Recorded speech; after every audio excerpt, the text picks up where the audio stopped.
I got the Merle Haggard blues today. I write songs when I feel this way.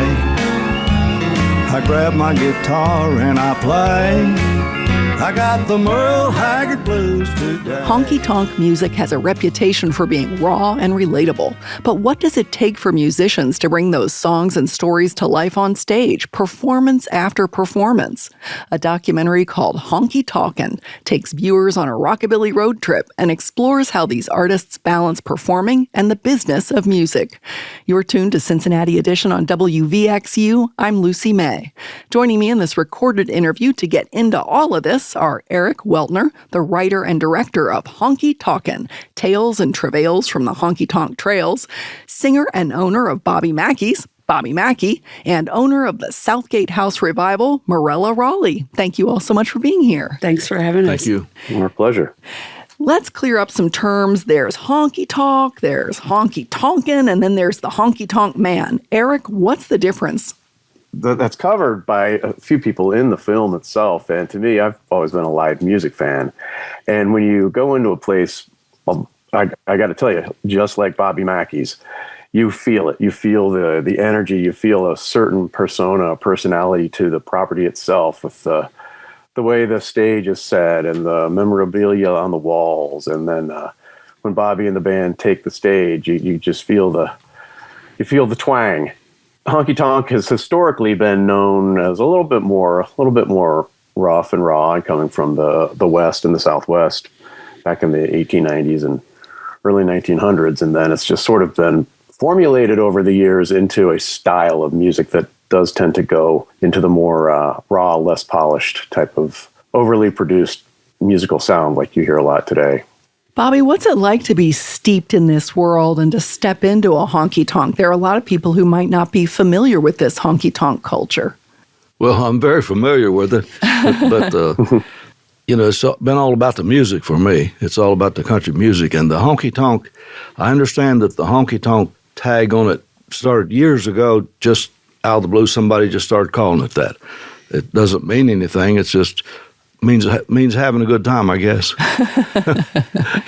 Yeah, and it's important to note that honky tonk and honky tonkin and all that can be a noun or a verb or a place or a genre of music. Yeah, or an adjective if you're calling somebody a honky tonk man, I guess. Absolutely. There are a couple of really good lines in the movie from the Jerry King and the Rivertown Ramblers guys, and Anthony Ray Wright, the guitarist, says it. A honky tonk needs to be dirty and raunchy and nasty. And then Jerry himself speaks up and says, a honky tonk is, you know it when you see it.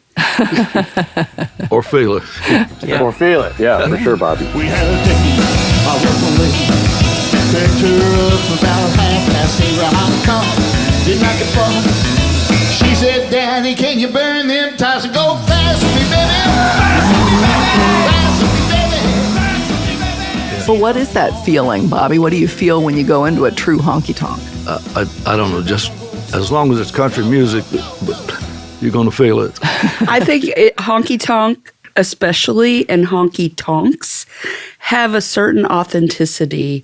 The musical style has a more traditional feel to it. It throws back, as Eric was saying, it's not what you hear necessarily on the radio today, but it has a realness to it and a very just American feel, and it's joyful. The lyrics themselves are not always about joyous things, but the music makes you feel good. And the place that you're in, the honky tonk, that's when you feel it, when you're there, when you're listening to that live band who's doing this style of music, and you want to get up and dance and enjoy it. I really feel that some of that is defined by the relationship between the band on stage and the patrons in the place.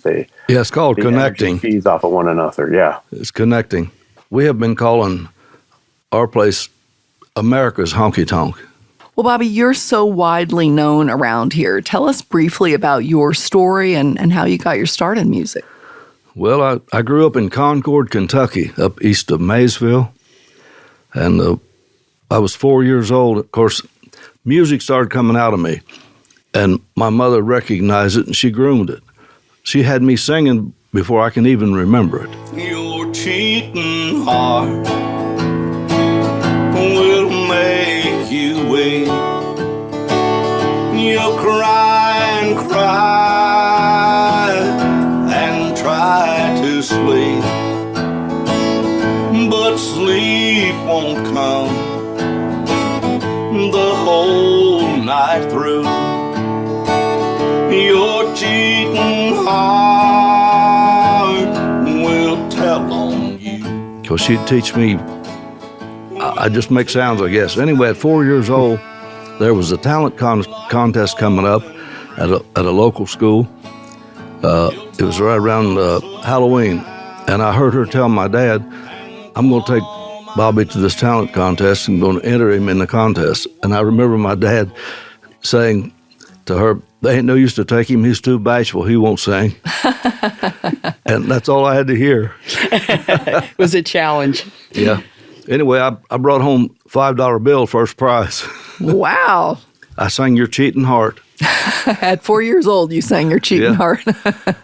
I bet that was something to see. Yeah. Well, how did you become a professional? I mean, I guess you were a professional at 4 because you got paid for it, but how did Yeah. you become an adult professional? Well, that, after I got that part out of the way, I was hooked, But, when I got out of high school, I came down to the Cincinnati area, northern Kentucky, and I worked on the railroad as a road brakeman for a while until I could get into music full time. And then, one nightclub after another, and finally got my own. And I was at the old place. We tore it down last year, but that was a place in Wilder, Kentucky, yeah, right? the place in Wilder. I was there 45 years.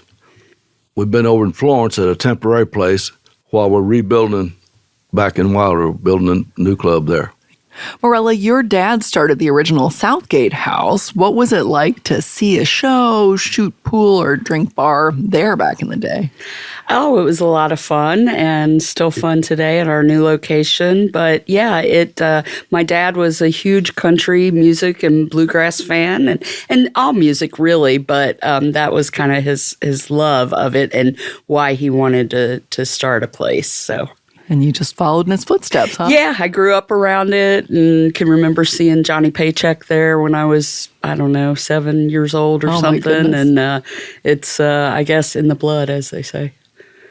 Well, we've been talking about country music, and there's this kind of general term thrown out for country music, the stuff you hear during the Country Music Awards. And Taylor Swift got her start in kind of so-called country. Luke Combs is topping the charts. Morella, you referred to that in the film as modern pop country. But honky tonk music, it seems like it's more associated with country western, like Merle Haggard, Marty Robbins.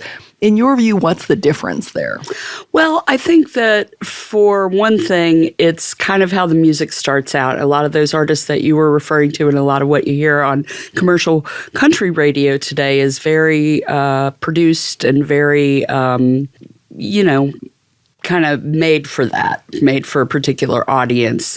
The country, the honky tonk that's based in the country and western and the old style, I think, in my opinion, comes a little bit more from the heart and from life experience and has that authenticity that I use that word a lot. And I think that that's people that are familiar with commercial radio, and certainly that has its place. And the beauty of music is that there's all kinds of it and something for everybody.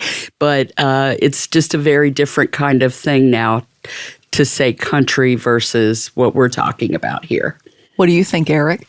Yeah, I tend to agree. I think one word I would say for a lot of today's music that has sort of manifested itself is it feels slick. It's very heavily studio produced, whereas honky tonk music is a feeling and a spirit.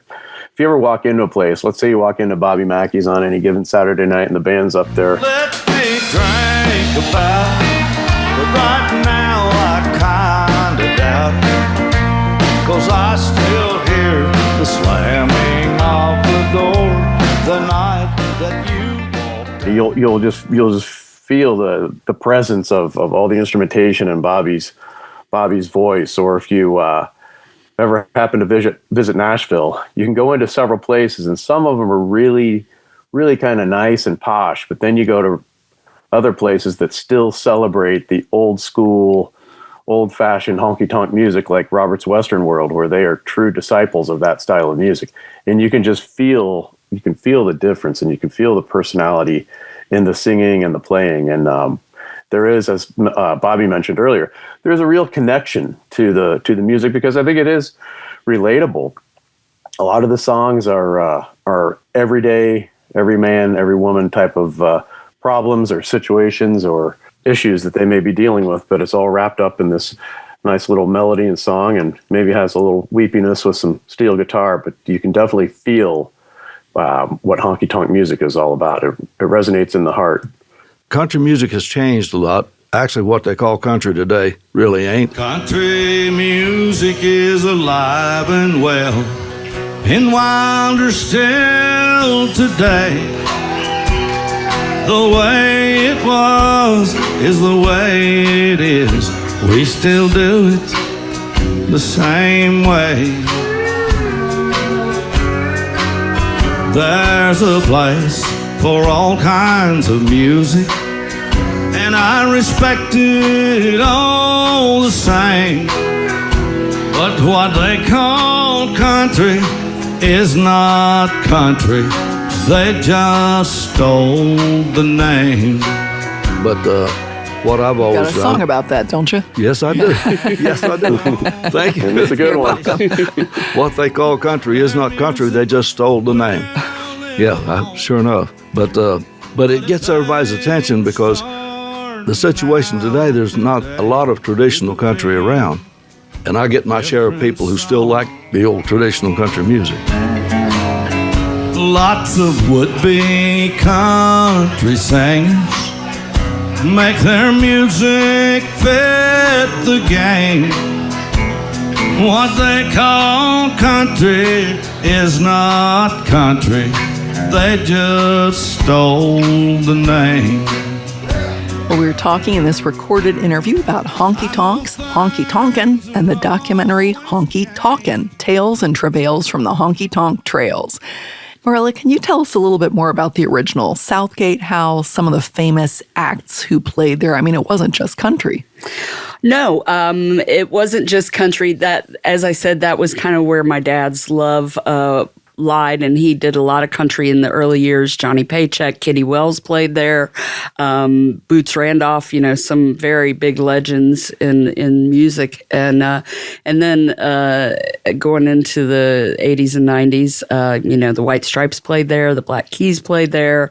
Of course, so many of our amazing local bands played there as well, and of all genres, and we try to carry that on today.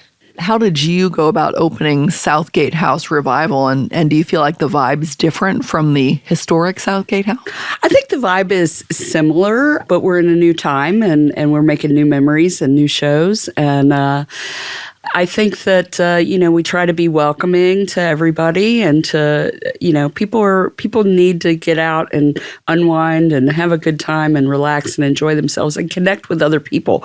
There's the connection between the artist and the audience, but there's also the connection between the audience members themselves. And in a day and age when we're all so disconnected by our devices and everything, I think live music is that much more important, and I'm happy to be, have a spot, and Bobby's spot, of course, is great too, to allow people to have that.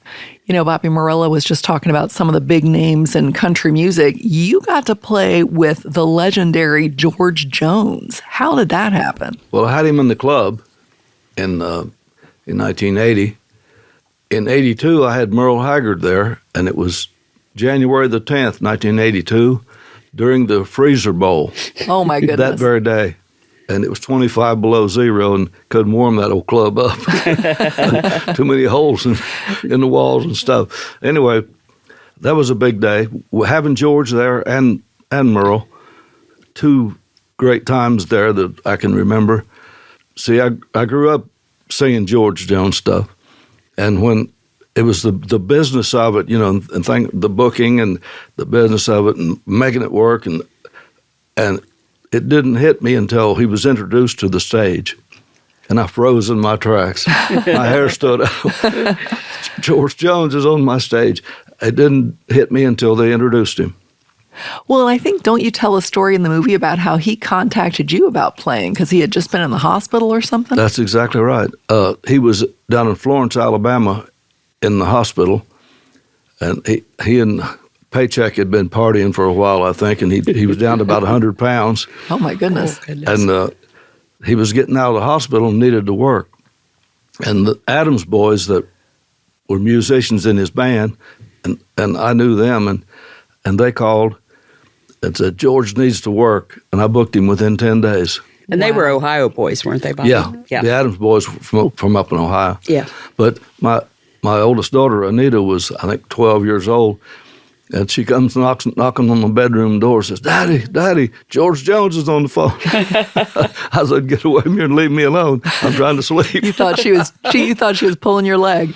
It was hard to swallow. It was hard to comprehend it, I guess. But it worked out great. We filled the house twice. That's amazing. Talk to us about independence and why you're not signed on a record label. Well, I've always been in control of my career, and I just didn't want to be with the big record company that would try to tell me what to do and how to do it. The nightclub kept me doing what I wanted to do, and all along I've been recording records, and I've had lots of success with airplay and stuff. But it took its toll, took its turn with the radio, country radio, and it just kind of evaporated into the streaming thing. And albums are a thing of the past. CDs are a thing of the past. They don't even put CD players in new cars anymore. So you're just not going to sell any product. You can hear anything you want to hear at any time, like with YouTube or Pandora, Spotify, all that. So, I just put out music to try to get it played. Last March, on the anniversary date of when Conway Twitty released Hello, Darling, I released my version of Hello, Darling. On the exact date, it was March 26th, I think, that was his original release. Man, it was wildfire. I did a video on it, and we got 1,250,000 views on that song. Wow. On Facebook and YouTube and all that. Yeah. And I think that the audience for this type of music, for the independent music, the audience recognizes what that is and how important it is, and how it is more challenging for independent artists like Bobby and like so many others out there because they don't have the big marketing budget behind them. But the internet allows them to get their music out there to a wider audience, to an audience that's seeking it out, that wants to do that. And I work with a lot of the artists that tour doing this kind of music. And, it's amazing to watch how they'll be out there on the road for year after year after year, and then suddenly they get something that's going viral, as they say, and their audience explodes, and it's a beautiful thing. Shout out to Morella. Yeah, indeed. Shout out to Morella here at the Southgate House. That's right. Because great places like this wouldn't exist if these bands weren't playing. There were times where we've played here where there was a snowstorm or a huge wreck or some game going on across the river and no one was here, and the venue still paid us out. But they're becoming kind of a dying breed.